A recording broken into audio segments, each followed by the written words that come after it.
Hi guys, it's Hila here from Saturday Night Stitch and welcome to my channel. So today I'm going to talk about something a little bit different. It's still stitching, but it is crocheting and knitting because I also do crochet and knit.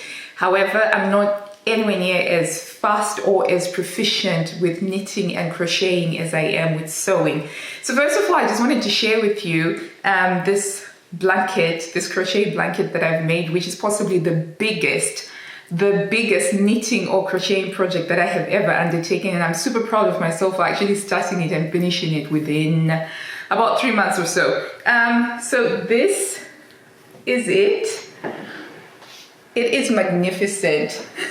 So it starts off with like earthy colors at the bottom, and if you keep going up and up, you get to sort of like the sky colors. Oh, I should be doing it the other way around really. So this is the top part where you've got the blues for the sky, and then you sort of go further and you have the earthy colors.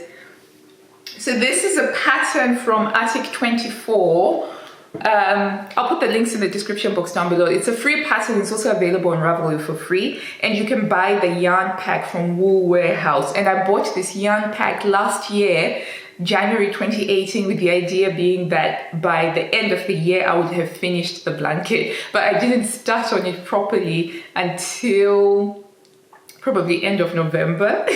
That's when I started on it, and thankfully Eleanor taught me how to read the crocheting terms, because I got mixed up between UK terms and US terms, and each time I tried to do the pattern initially by myself, it was coming out wrong because it turned out I was using US terms. But Eleanor set me straight because she's like the queen of crochet, and I'll put the links to her blog down below because she is like super awesome with crocheting. But yeah, so this is the woodland pattern, and it's really, oh my gosh guys, it was so much fun doing this. And all of these stripes, they represent either Star Trek Voyager, because my husband and I are on a quest to watch the entire canon of Star Trek TV shows, and we started off with Voyager.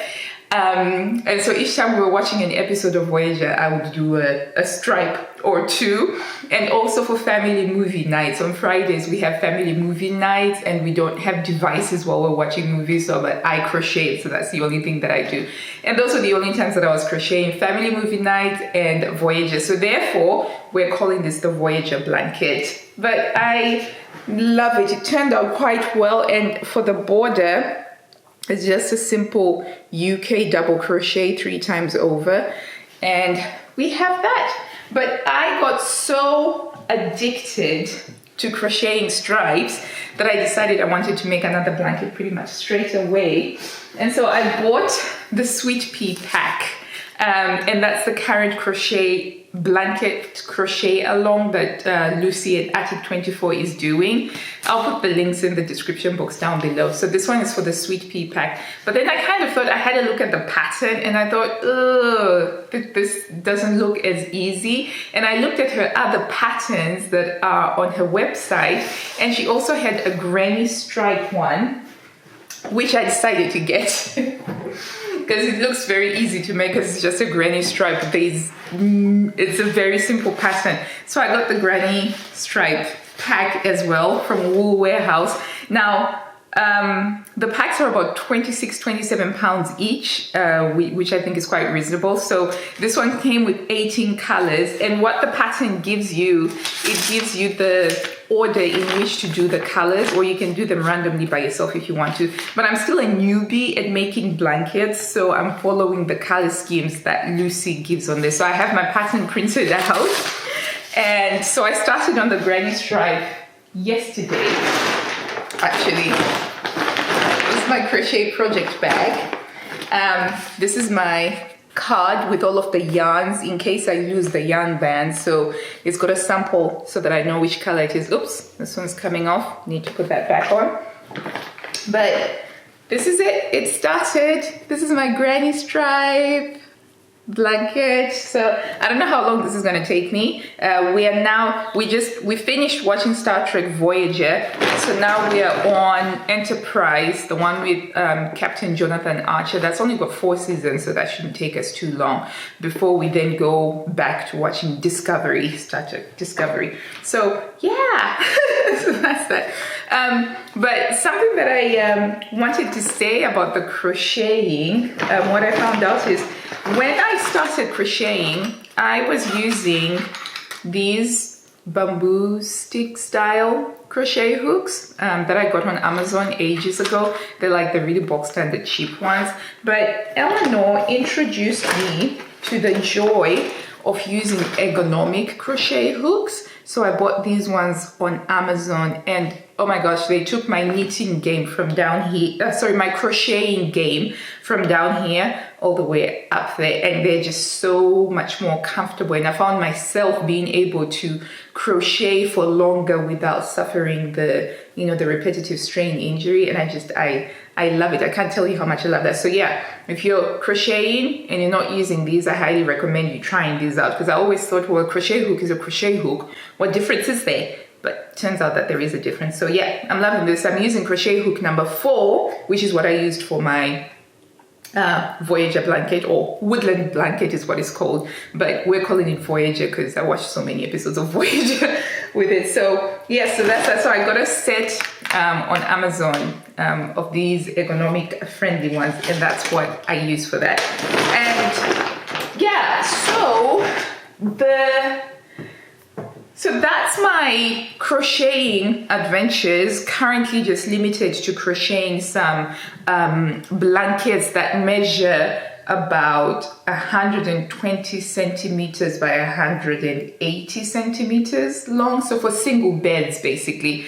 And I'm loving it. I'm absolutely loving it. I'm hoping to have these 3 done by the end of the year, and I'll keep you updated every quarter or so. So every 3 or 4 months I will share my progress with the crochet. So I probably have enough leftover yarn to make maybe a small lap blanket. I'm not too sure about that. Maybe I might just keep it and let the kids play around with it, but this is the leftover from the Woodland crochet blanket, and I think that the quantities were pretty right. I did do a tension gauge, a swatch gauge, to make sure that my gauge was about the right size, and it worked out that it was about the right size, and this is what was left over after doing all of the borders. The worst part of the project actually was sorting these little balls out. Yeah, I didn't like that bit of the project. I mean, I could have just thrown them out, but I didn't. But I had to unravel everything and then wind them up into these nice little tidy balls.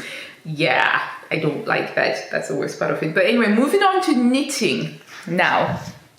Now, knitting, I have a love-hate relationship with knitting, and that's mostly because most of the time it doesn't quite turn out the way I want it to, and it's supposed to be a simple garment. And when I think about the fact that I'm knitting a jumper, when I can easily sew a jumper, it kind of causes some frustration with me, but I still want to do it. I've invested in it and I really want to do it. So yeah, so my knitting story has to do with this check sweater that I'm wearing. So this is a wonderful check sweater designed by Andy Sutherland at Untangling Knots, and I made this about 2 years ago. I made a size medium using some yarn. I can't remember what the yarn is called, and I thought, and I got a bit greedy because I thought, it's okay, but it's got some pulling at the back here, like a sway back thingy, and sewing it would be a sway back adjustment. And I thought, okay, I should make a smaller size with my next project. So I really wanted to make it again in a smaller size and make it more fitted with negative ease. And I started off knitting it. Now, same with crocheting, I was using some bamboo circular needles, which I had bought quite cheap and I liked them. And I've got a friend of mine who's like a hardcore knitter. She does, like those incredibly intricate lace shawls using the thinnest of, the finest of yarn. And she uses these knitting needles called chigus. Chigus, you can correct me if I'm getting it wrong. It's chigus, written chiagu, but it's chigus. So I decided to buy myself some chigus because she's like, they're amazing, and she let me have a go on hers, and they felt really quite nice and light and so different to the bamboo ones that I was using. So I bought them and I immediately started using them on this sweater that I had started knitting up. Okay, and I was happily knitting along, and then I finished my sweater without trying it because I thought I've knitted before, so it's gonna be fine. I don't need to do it again, you know. And then this is what I ended up with. It's teeny. It is teeny tiny on me. Look, that's where the sleeve is. But if you look at the cabling is beautiful. The yarn has got beautiful definition. Hang on, let me try and put it on, actually. This is my purple one coming off. And this one's going on. It's so silly. Ah! Gah! I can't. Look at that. This is what I ended up with.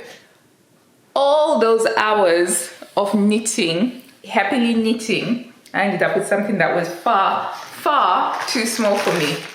And I figured out why. So even though I switched over to using the exact same size needle with the chigus, it impacted on my knitting tension. So I should have done a swatch with the chigus before starting on this, because it's a completely different tension. It looks nice. It creates like knitting, the combination of the yarn with these knitting needles created like really the most even tension I've ever managed to achieve when I'm knitting. But I should have done a swatch gauge, because it turns out even the needles you're using can impact on your tension. So that was a painful, painful lesson to learn. So this has just been sitting in this bag now for almost 6 months, because I finished it well over 6 months ago. But I was so gutted when I realized my error in judgment. And yeah, and it pains me because it's so beautiful, and it doesn't fit the kids either because the proportions are completely off. The sleeves are too long for the kids, so I have to unravel it. I have to like unwind it, unravel it, and use the yarn for something else. However, I did make this top over the summer as well, which was my quickest knit ever, and I've been wearing it, but I've decided that I want it to be a bit longer. So I'm going to unravel this, and I'm going to use some of this yarn to make this a little bit longer. Okay, so I think that's going to be my next knitting project. For now, once I sort these out, I feel like I can confidently move on to other knitting projects. So I'm hoping to report back in a few months having done that, having unwound this, made this longer, and basically done a swatch gauge for my next knitting project that I want to really do after this, which is called the Portland pullover, and I'll show you a picture of it over here. It's a pattern that I've had for almost 4 years. I collect knitting patterns as well, which seem to accumulate quite easily because on Ravelry you just have it as a PDF in your library. But I've stopped. I'm not allowed to buy anymore until I actually get some more knitting done and get stuff out of my knitting yarn stash. So that's what I wanted to share with you guys with regards to the other stitch disciplines that I follow, you know, the knitting and the crocheting, and I'm just having fun. And again, I love this. This has just inspired me and motivated me to keep on at it with the crocheting. The only problem that we have now is all the kids want this blanket, and I can't give it to any one kid, and I can't promise to make one for each child, because that would take me the better part of a year completely dedicated crocheting the blankets in order to give them each a blanket. So that's not going to happen. But we love this. This is the house blanket, which is very beautiful. Okay, thank you so much for watching. I really hope that you've enjoyed this video, and if you did, please do give it a thumbs up down below, and let me know if you're also crocheting any blankets as well. I would love to get some new blanket patterns, crochet patterns. Until I see you next time, happy stitching. Bye.